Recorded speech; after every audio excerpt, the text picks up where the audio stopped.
والد کا بیٹے کی بیوی کو طلاق معلق دینا، عجیب اسٹائل میں طلاق دلوائی ہے، اللہ بچائے۔ والد نے مجھے کسی بات پر قسم دی کہ تمہاری ہونے والی بیوی کو طلاق ہو جائے، حالانکہ ابھی میری شادی نہیں ہوئی ہے، تو میرے لیے کیا حکم ہے، مجھے کیا کرنا چاہیے؟ عبداللہ صاحب بہار انڈیا سے۔ دیکھیں، جو عورت آپ کی بیوی بنی نہیں ہے تو اصولی طور پر مسئلہ یہ ہے کہ اجنبی عورت کو طلاق نہیں ہوتی۔ اگر کوئی شخص یہ کہتا ہے کہ فلاں کو طلاق، یا فلاں وہ عورت میری بیوی ہے اور اس کو طلاق، حالانکہ وہ اس کی بیوی نہیں ہے، تو طلاق نہیں ہوگی، نکاح کر کے زندگی گزاریں، کیونکہ جب ایک عورت آپ کی بیوی بنی نہیں ہے تو وہ طلاق کا محل ہی نہیں ہے۔ لیکن اگر کسی عورت کی طلاق کو معلق کر دیا نکاح کے ساتھ، نکاح کے ساتھ کا مطلب یہ ہے کہ یوں کہا کہ اگر میں نے فلاں خاتون سے شادی کی تو پھر اس عورت کو طلاق، تو پھر شادی کرتے ہی طلاق واقع ہو جائے گی۔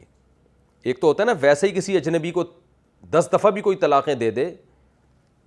تو یہ بات تو مصنف ابن ابی شیبہ، مصنف عبدالرزاق میں بہت سارے صحابہ تابعین کے فتاوی ہیں کہ اجنبی عورت کو طلاق نہیں ہوتی۔ تو اس سے مراد یہی ہے کہ اجنبی کو بیٹھے بیٹھے کہتے تمہیں طلاق ہے، تو کچھ بھی نہیں ہوگا، جب چاہے شادی کر لے اس سے۔ لیکن اگر نکاح کے ساتھ معلق کر دیا کہ میں نے تم سے نکاح کیا، تو چونکہ نکاح کے بعد تو یہ بیوی بن چکی ہوگی، تو معلق اگر کر دیا تو پھر طلاق واقع ہو جائے گی۔ یعنی یوں کہا نا، اگر میں نے تم سے نکاح کیا تمہیں طلاق، تو نکاح کا تذکرہ یا تو صراحتاً ہو یا معنن ہو۔ معنن کا مطلب یوں اگر کہا میری ہونے والی بیوی کو طلاق، تو ہونے والی بیوی کا مطلب یہی ہے کہ جس عورت سے میں نے نکاح کیا، یعنی ہونے والی بیوی کا مطلب یعنی اس میں یہ معنوی طور پر یہ الفاظ موجود ہیں کہ اگر میں نے اس عورت سے نکاح کیا تو اس کو طلاق۔ تو آپ نے کہ والد نے جب آپ کو قسم دلائی اور یوں کہا کہ تمہاری ہونے والی بیوی کو طلاق ہو جائے، اور آپ نے حامی بھر لی، زبان سے کہہ دیا کہ ہاں میں اس پہ راضی ہوں۔